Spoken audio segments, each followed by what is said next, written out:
I remember Dan, our manager, he got the call, and he kind of taken the call away on the sofa, but we were looking at him, and he kind of just did this physical reaction where you could tell we got it because he was there, and he's like That's lovely. nodding, and he's like, Song cake.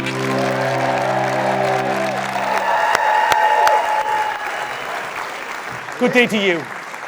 Good day to you. Have a seat, please. Welcome, donbroco at Songcake. Lovely to see you both. Thanks for coming down. Last guests we had in were kids in glass houses, and we were playing Sunshine, and they then discovered in the middle of the song that Jace was singing all over the fucking thing. Have you ever had him in the studio where you've come back and gone, is that Jace singing backing vocals? never. Don't lie to me, or indeed your friends. I'd say most songs, but we also have this with Dan, who we also He's also here this evening. Who record our albums with. Both of them love just sneaking their own vocals. Yeah. Like we'll leave, we'll finish like, you know, the day's session and be like, oh, that was awesome. We'll come back to it the next day to give it a re-listen, but I don't remember doing that. Yeah, what is And this? they've both been working on it without us there, just, yeah, layering up all the harmonies, some pretty lead lines as well sometimes. Wow. Is that a good thing or a bad thing? It's a good thing, definitely. Is it? Yeah. Yeah. Do you come in like a dog looking at a biscuit and go, what is that? Oh yeah. Yeah. It's Jason. Yeah. And a lot of the time, both of them will go, either they've forgotten they've done it, or they'll claim we did it, and they'll be like, "Oh no," they'll be like, "No, that was Matt." And then it sounds really like yeah, that. and then you isolate, and you're like, "No, that's definitely you." Yeah. Well, and then do you always keep that, or do you get rid of it?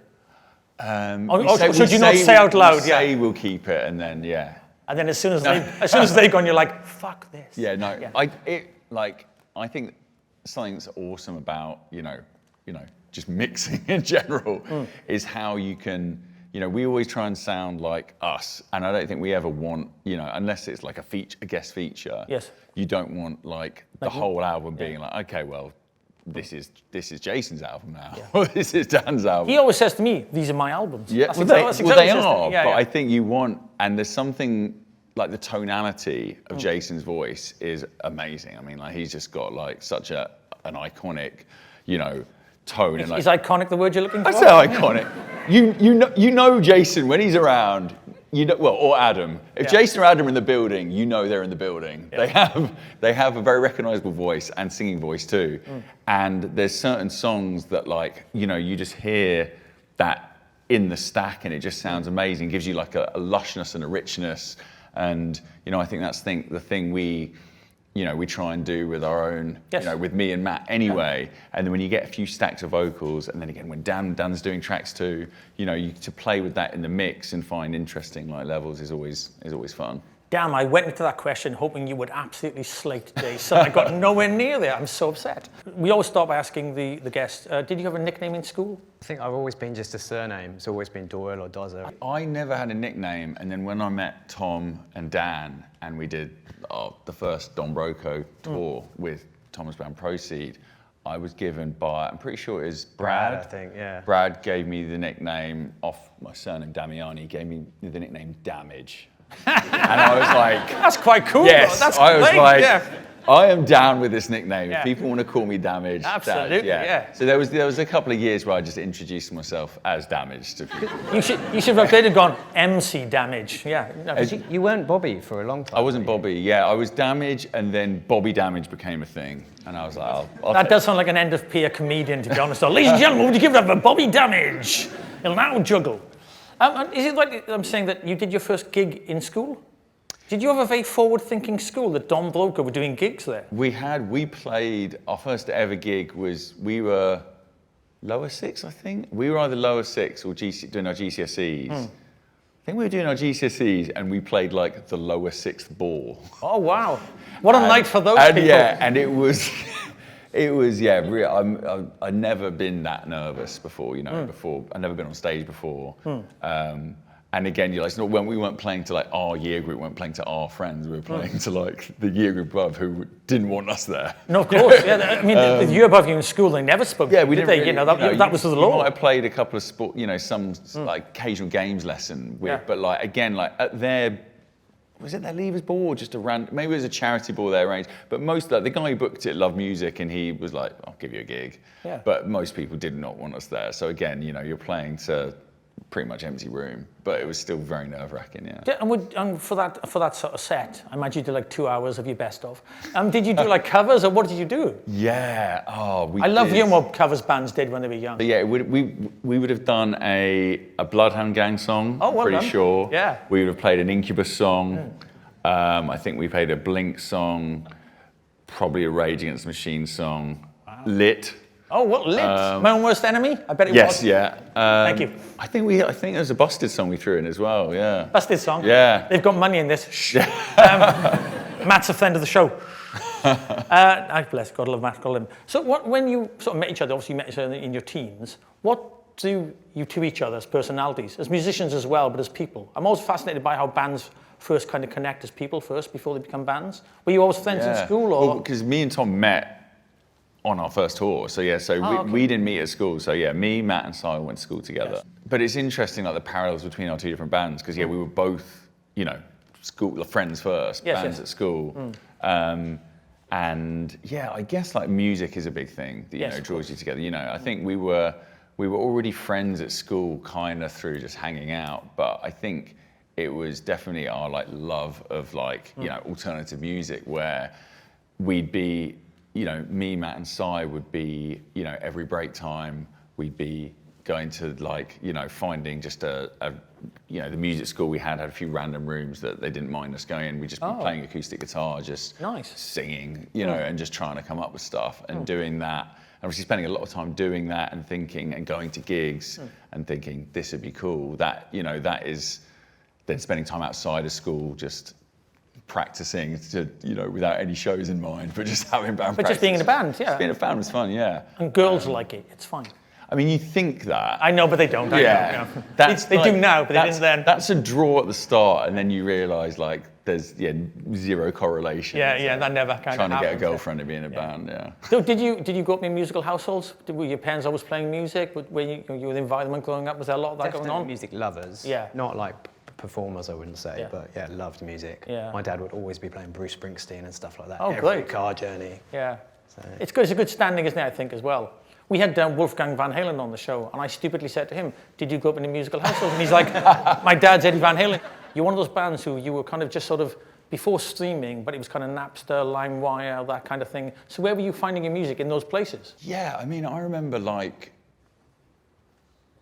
getting into, just definitely like growing up loving CDs and CD shops, but remembering the, that flip where suddenly, oh, okay, Napster's a thing and you can, but it was still very much word of mouth. You know, I remember like Matt's brother, James, like had Significant Other by Limp Bizkit, and we were around Matt's house and Matt was like, guys, I've got something to show you. And like, you know, he was cool because he discovered Limp Bizkit and, you know, introduced us to Limp Bizkit, and it was very much word of mouth, and you'd be, you know, you're talking about it and, you know, picking up Kerrang and Metal Hammer and all those magazines that you'd discover that through that. Yeah, of course.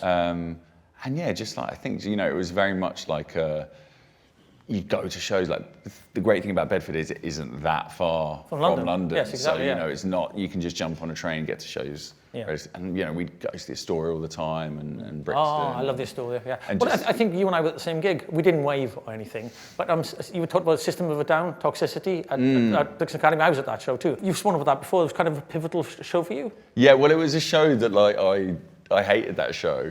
Oh. Yeah. I quite enjoyed myself. I loved it and I hated it.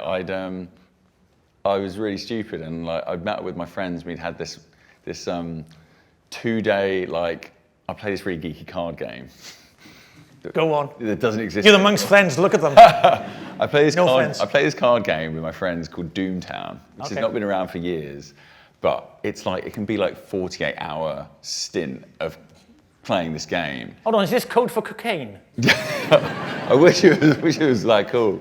But yeah, we've been playing this game like up all night, just dehydrated, gone to the show. We were so excited to see System. Yeah. And Dillinger Escape Plan were opening as well. I remember being What a band, yeah. First time I'd seen them, just blew me away. probably never been more excited for a show, so I'd made myself right to the front, and probably enjoyed a good like half of it until it was just my body just gave up on me. And you know when you're in the pit, but you're like, I'd lost everyone else, and I was so far down the front, but not far enough that I could like get anyone's help. God, hold on. And I remember just basically just kind of not being able to stay on my feet anymore. Good Lord. But everyone's pushing around. That's the cool thing about a mosh pit. It's exciting, but it is like kind of like dangerous. I did fear for my life, and I was being swallowed under, and then eventually I got picked up and they crowd surfed me over, and I was like, I'm never going to a gig ever again. So it kind of ruins it. I couldn't listen to System of a Down for like half a year. Should we just start on some pictures? Because we like this bit, it's fun. Can we have a first picture? Look at those beautiful flesh. I know, oh, come on, oh. So this is what, your first #1 album? Yeah. This would have been, what, 22? Yeah, Did it come out 21? Yeah, album before last, so. Yeah. Amazing thing, no amazing? Yes, amazing things, yeah. It is a big deal, isn't it? Getting a #1 album, especially a couple of years ago, really meant something. Can you remember where you were when you got like the phone call? Were you in the studio? Were you on tour? Well, we would have been right there. I think that was taken at the pub. Yeah. Right? We'd met up that morning, especially that was from, to see where we were going to end up. Yeah, we knew we were close. We knew we were in the running. It was like us and The Weeknd. Ah. And it was a weird time because we both had our albums out. Our album would come out October, November the year before. But it was off the back of all the vinyl delays with COVID. So we'd had to delay it a number of times. Yeah. And in the end, we were like, we just need to put the album out, and then when the vinyl and CDs come out, it'll be its own thing. Same thing had happened to The Weeknd, so it was almost like the physical release. Yes. As soon as you know there's a chance that like you might get a #1, and we never had a #1 before. We were we were just gunning for it. We were signing copies. We were, the fan base were amazing. They were buying multiple copies of the vinyls, and it was. Bless you people. Yeah, thank you guys. And it was really exciting, but like stressful and exhausting week. Yeah. It was, so at what time did you find out? What time did somebody pick up the phone and go, lads, we're there? I think it was like 9 a.m., 9:30 a.m. And you were drunk by 10, yeah? Yeah, I guess we'd gone to there for like a coffee, and we were like, we thought we'd all be together. Had a beer to calm our nerves, and I remember Dan, our manager, he got the call, and he'd kind of taken the call away on the sofa, but we were looking at him, and he kind of just did this physical reaction where you could tell we got it because he was there, and he's like that's lovely. nodding, and he's like, and somebody tasered him. Yeah, he was. Yeah, because we'd all been like, working so hard to do that, and it was just an amazing day. I remember, we just had a few more beers, had some food. I bet. I was meeting, so we were out till like 5 or 6, and it was my friend's birthday, just at somewhere else, and I don't know why I still had it. But you didn't give it away, did you? No, I ended up bringing it out with me on the night out, and it did feel quite fun, just parading around. I was hammered by this point. I feel like we got photos of you walking around Soho. Yeah, I was. But that's amazing as well. You think about, because obviously Jason spoke about it a bit earlier, about coming back from being soft as a band, but then to within a couple of years to make that arc. And also, that was your COVID album when everything's meant to be quite bad and a bad time. You got a #1 album out of COVID. Which is kind of, not many people can kind of say that, do you know? I think we were lucky during COVID because we were just writing the whole time, and we managed to go to a studio and record together in a little bubble, get it done. Yeah. It's actually just really nice. I think it was the best, out of all the terrible stuff that happened over that period, the timing for us to be in that creative zone, to be able just to dial in. And again, I don't think we're ever going to get that time ever again where it was almost unlimited time to write an album. Well, because I suppose you're always on tour as well, aren't you? That's the thing, you tour all the time. You're always on tour. You've always got a tour booked that you need, that kind of enforces a deadline to have an album out that you may make or not make, as we've experienced in our career. But having that time in COVID just to bubble with just us and the studio, and it was out in the countryside, so it was nice. It was, I'd say, the most relaxing, pleasurable album we've ever made. Not the COVID story you normally hear on the news. No, it was really nice. No, I bet, yeah. So, I mean, because obviously just going back to the Sony thing and being dropped and stuff, was there any point you thought, this has been our moment, we're going to shut up shop now and just go? Or was that never in your thinking? Because it would have been quite natural to have had the no, Sony deal and then be like, we've got a Sony deal, we've made it, and then be like, funk the other side of it. Yeah, definitely. I mean, there's definitely those, you know, there's ups and downs, you know, constantly throughout your career. But I remember that combined with, the time, I guess we'd finished, I remember there was no plan after Automatic. There was definitely a time where we're like, okay, this is a very weird time because there was no more touring. We'd been offered a load of tours and there was no real kind of tours cost so much money to do. There was no real willingness from the label to sort of help out with them and help, pay for some of the losses.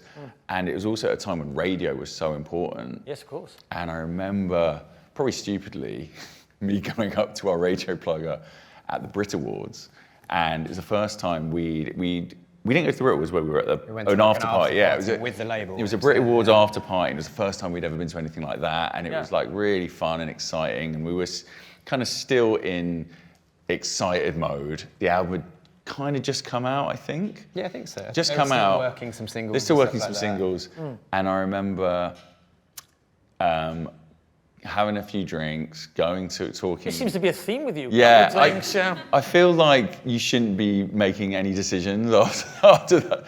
But I thought it'd be a good time to sort of, question talk shop with our radio plugger. And I think probably because he'd had a few beers too, he was like, I'm not sugarcoating this at all.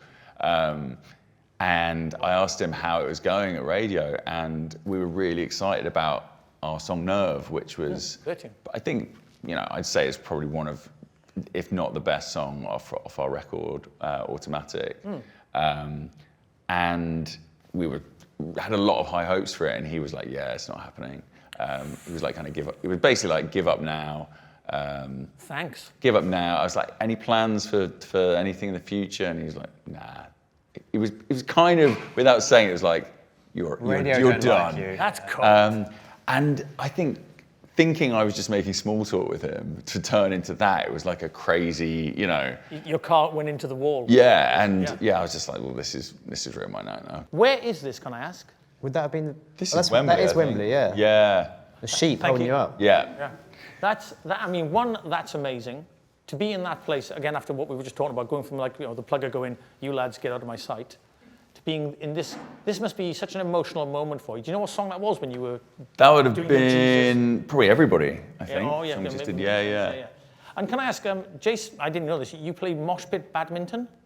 So it was a very snowy evening and we had a show in Glasgow and a lot of people couldn't actually make the show. They couldn't get there because all the public transport was cancelled.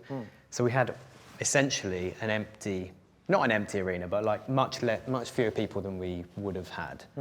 And we decided, I think, to buy a badminton set. We'd had the badminton set anyway. Already, just to play in the empty rooms, just for fun, after sound check or whatever. And then someone, who had the idea, I don't know. I think we were just like, this is going to be an awkward show. Like this size venue with, What was the venue, can I ask? Barrowlands? ABC or something like that? Barrowlands. It would have been... Or the Academy, something around. Yeah. And I think it was one of those like, what are we going to do to put on a show and still make this memorable? Choose some people from the crowd who want to play. And I mean, it's usually like pretty dire because the lights, it's dark. No, I thought it'd be the best thing ever. You can't see, like you can barely, I think the record's about 6. You get about 6 over. Oh, that's pretty good. I mean, that's not bad, is it? We maybe beat that last time. We've had higher targets, put it that way. Wow. And then we bring the net down and then mosh. That's beautiful. That is one of the most beautiful things I think I've ever heard. I think that's poetic. That's really, a round of applause for that, please. Thank you. Yes, I know we were just talking about the live stuff there, and we'll move on in a second. But to me, donbroco are kind of quintessentially like the great live band, aren't they? And you really are, with pop notes. But when was the first time you actually thought you captured the live sound of donbroco on an album? Or have you not yet? I don't think we have yet. Like, I still think there's quite a lot of differences between recorded and live. You can do so much. Well, you've got Jace there shouting for the start. Yeah. But it was, I say definitely like the heaviness was something that we, really made an effort to capture from technology onwards. Like, I think from our first 2 records, we'd always have people coming up to us going, wow, you're so much heavier live, even on our first 2 records than what they'd expect. Yeah. So yeah, third album onwards, it's always been how can we push this How can further? you put that bring onto the energy, the live energy to the record, yeah. Oh, absolutely, yeah. But what I love about your band, and what makes you, I think, really distinctive as well, is the heaviness, but there are all those kind of pop notes as well, like in very unexpected places and moments, which is really, makes you, I mean, you don't really sound like any other band, do you? I don't think you do. You can't go donbroco and then they're contemporary bands, and you can't really, it doesn't really kind of go parallel. I mean, it's not a linear way away from your band, I don't think. Yeah. Well, talking about heaviness, obviously the new album. Can we bring up the last picture, please? This is terribly moody. I love this. And we'll talk about this in a second, but there's a wonderful heaviness to this album, which I know you've been away, 5 years? It was 5 years between albums, wasn't it? And then you've come back, and obviously, was this the next step? You were like, we want to make this one the next level up in terms of like the density and the way we approach it and the heaviness? Because it's a heavier album, I feel. And was that like always the ploy from day one, or did you go into the studio and then go, oh, actually, it's going this way? Yeah, no, I think it was one of the only like parameters we kind of set ourselves with the album. You know, we've definitely struggled, I think, within each record, trying to kind of refine each album, and for people for even us to describe what the band is from album to album, it's quite hard. But you keep moving as well. That's the thing. You're a very evolving band as well. But even within the albums, there's quite, if you look at just one album in particular, there's quite a lot of sounds within one record. And we tried this album, it's the first time we actually tried to create like a real cohesive, body of work.